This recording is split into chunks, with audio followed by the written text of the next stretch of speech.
In this video, I'm going to take you start to finish on a project for the Butler High School Hope Squad, and I made this in hopes that it can help you get started in Premiere Pro. I'm not able to teach you everything that you probably need to know in the span of 15 minutes, and to be honest, I don't ever really plan on teaching you everything you need to know. You need to take some responsibility in that and take some time out of your day and watch a couple videos online. And you can watch as many videos as you want, but there comes a point where you just need to put some time into it. You need to get some footage that you take on your own. Go take your own footage. That way you're actually invested in the project. I mean, what's the worst that can happen? You get confused and you Google.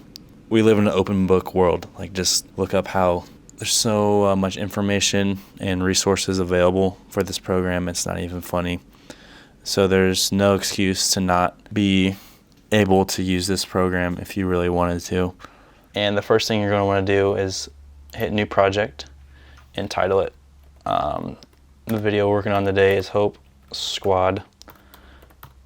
And save that. You're going to want to have already made your folder, and I'll show you why here in a second.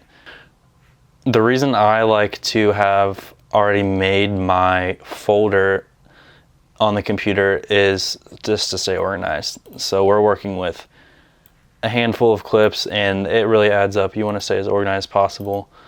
I like to keep my footage and my audio separately because if I'm working on a big project, sometimes I have multiple audio sources as well.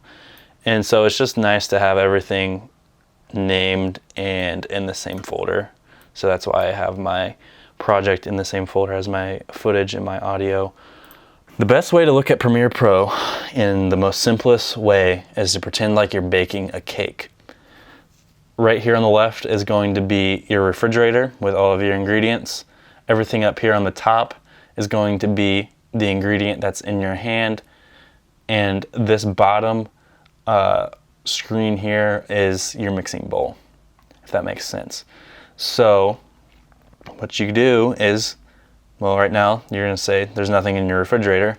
Well, that's because you got to put stuff in it. So you're going to want to go to that folder where you put everything, all of your footage, like I talked about earlier. Select it all, click and drag it. It's going to import, and now you have all of your ingredients. And our main ingredient for this video is this 12-minute long interview we did with several of the Hope Squad members. So like I said, pretend this is your refrigerator, pretend this is the ingredient in your hand. Now you have to do something with that ingredient. So the first thing we're going to do is this is way too long of a video. This is almost 13 minutes long, and we're creating a 2-minute promo video. So we need to grab out everything that we need from this video and put it in our mixing bowl down here, which is also called the timeline. But for our purposes, let's call it a mixing bowl. The best way to do this is to use the mark in and the mark out tool. All you have to do is click and drag this blue cursor to the spots that you want. So she takes her mask off here and she begins to speak. And she ends the conversation right there. Hit mark out. So again, the mark in and mark out. And you can see the segment of the 13-minute video that you selected from here to here. Now you're going to want to take this video, the segment of this video. Now you're going to want to take the parts that you selected, or this one part, click on it and drag it down to your mixing bowl. You've put your first ingredient into the bowl. We're not done just yet. We actually have quite a bit more to do.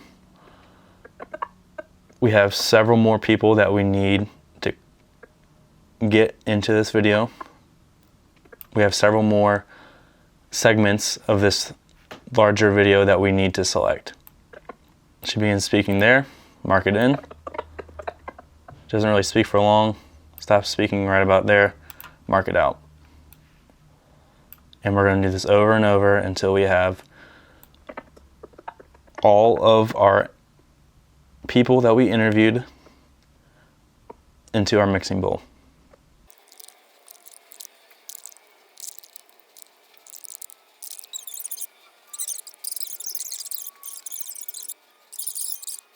As you can see, I have gone through and, let me just zoom out, clipped out everything that we could use from that 12-minute video, and it ended up totaling to be about 3 minutes worth of footage. So there are also multiple ways to get the same results, just like baking a cake.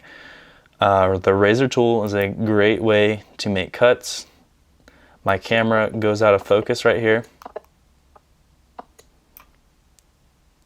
You could easily make a cut there and cut back in if that's what you were wanting to do, and cut where the focus comes back in, or whatever you were wanting to cut, and you can move that around wherever you want, rearrange it, or you could just hit backspace and delete it.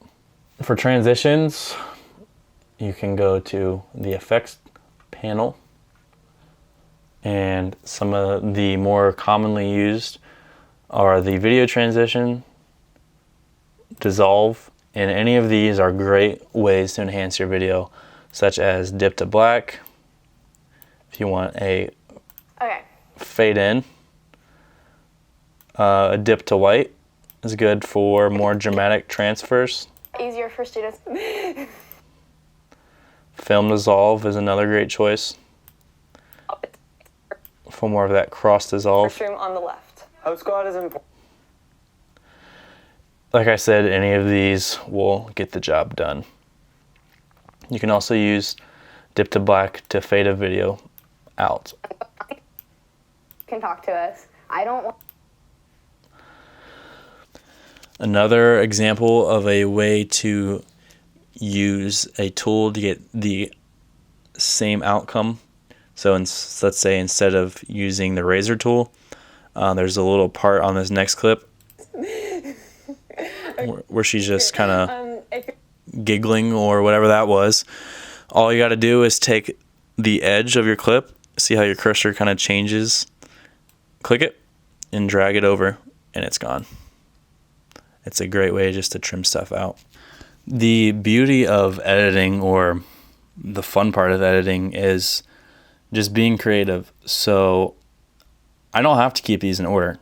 Right now they're in order of how they were shot, beginning to end. I can just simply move these three to wherever I want and have this clip be at the beginning of my video. Let's say there's a lot of stigma. I want that to be the beginning of my video instead of what actually was the beginning of the video.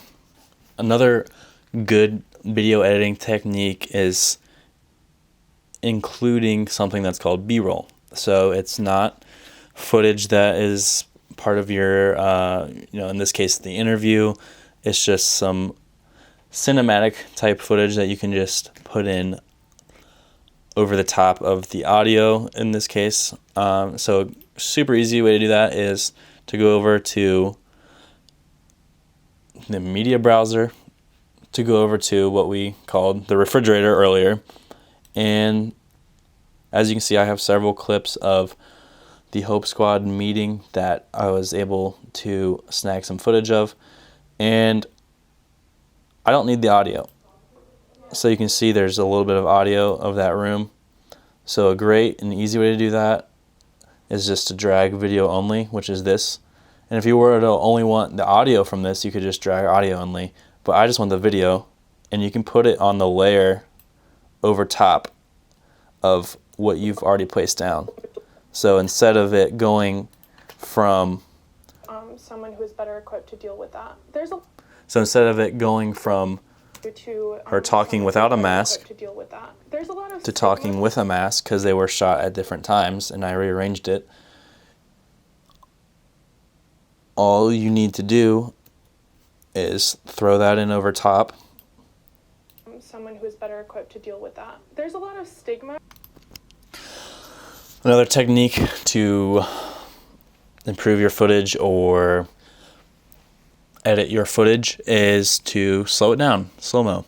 So what you're going to do is right-click on your clip, scroll on down to speed/duration, and you can change the speed. So let's say I want this clip to be 70% of the original speed, and now it is So Hope Squad is really a important. little bit slower. Kind of move forward. So as you can see, I have continued editing this footage down, and I have it down to 1 minute and 38 seconds, which is about right.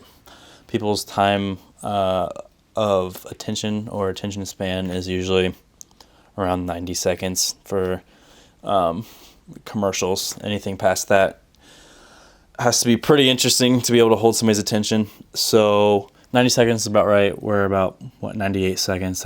That'll be fine for this project. And as you can see, I made all of those edits, those clips, the selecting in and out using the razor tool, and trimming by grabbing the edges. I did that literally over and over again until I got what I wanted. Nothing more. That's what you saw is exactly what I did. It's not hard. Anybody can do it.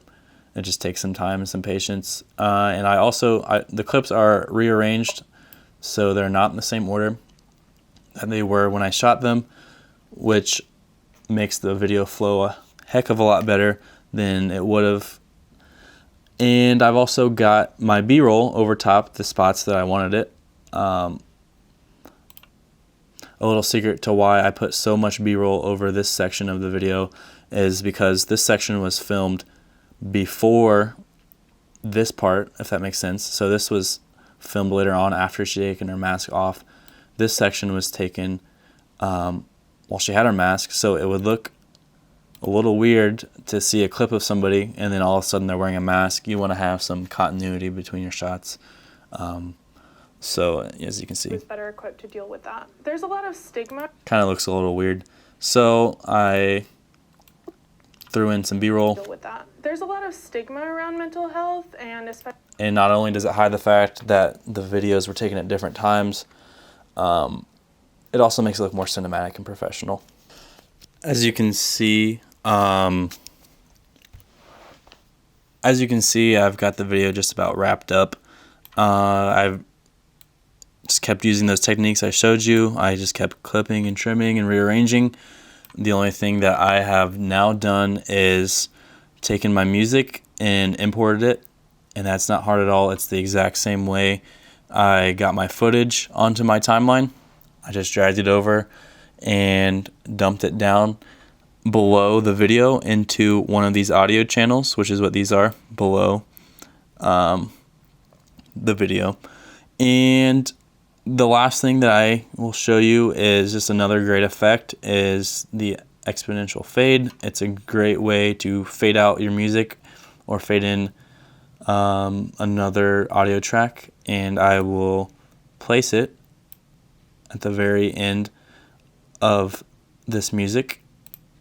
And this applies to all effects. Another great way to use them is instead of a sudden fade, you can zoom in on your effect, put your cursor right up to the edge of it, and make it last longer. And you can do that to any of the effects, including video effects. And finally, at the end of every project, you need to export it so people can watch your video. And the way you do this is you go to File, Export, Media, and you're going to want to leave most of these settings alone unless you know exactly what you're doing. If for some reason somebody messed up your settings, just make sure that your format is H.264, and that will let you output your video as an MP4 file. And other than that, you are just going to want to hit output name and save your video where it needs to be saved and name it And in this case, I'm naming it tutorial. Hit save and hit export. And this will take some time depending on your video. As you can see, mine's taking 13 minutes estimated. And once that's done, your video will be exported and ready to watch.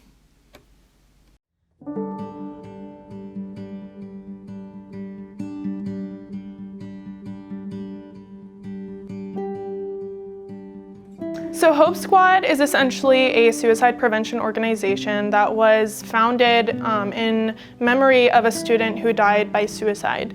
So despite the fact that it is a suicide prevention organization, it still is dedicated to all sorts of mental health. So it could be anxiety, depression, or even the fact that you failed your biology test. So it doesn't always have to be so serious, but we are here and ready for the serious parts, whether it's through training or referring you to someone who is better equipped to deal with that. There's a lot of stigma around mental health, and especially in people our age, it's really important to remove that stigma. So Hope Squad is really important to kind of move forward, and even though it feels small, when there's a snowball effect, it can really make a difference when a lot of students support it. Hope Squad is important because it's just here for all the students to feel welcomed, like they have a place if they need to talk to people. Not only are you able to come down to the Hope Squad room to talk to a member, you can also contact them normally like you would through social media. And we are also equipped to handle anything in person or online. Even if you've never met any of us, we're always here and we're always willing to talk to you. We care about you and we just want to be your friend. And we're always here for you no matter what. We have these life preserver magnets that we're going to put on our lockers, and that's another way you can identify us as Hope Squad members. If you want to talk to us but you don't know how, you can just slip something in our locker, and it's a really easy way you can talk to us. If you're ever feeling overwhelmed during class or school and you need to get something off your chest, you're always welcome to come down to the front office and come to the Hope Squad room. You walk right past the front desk and it's the first room on the left.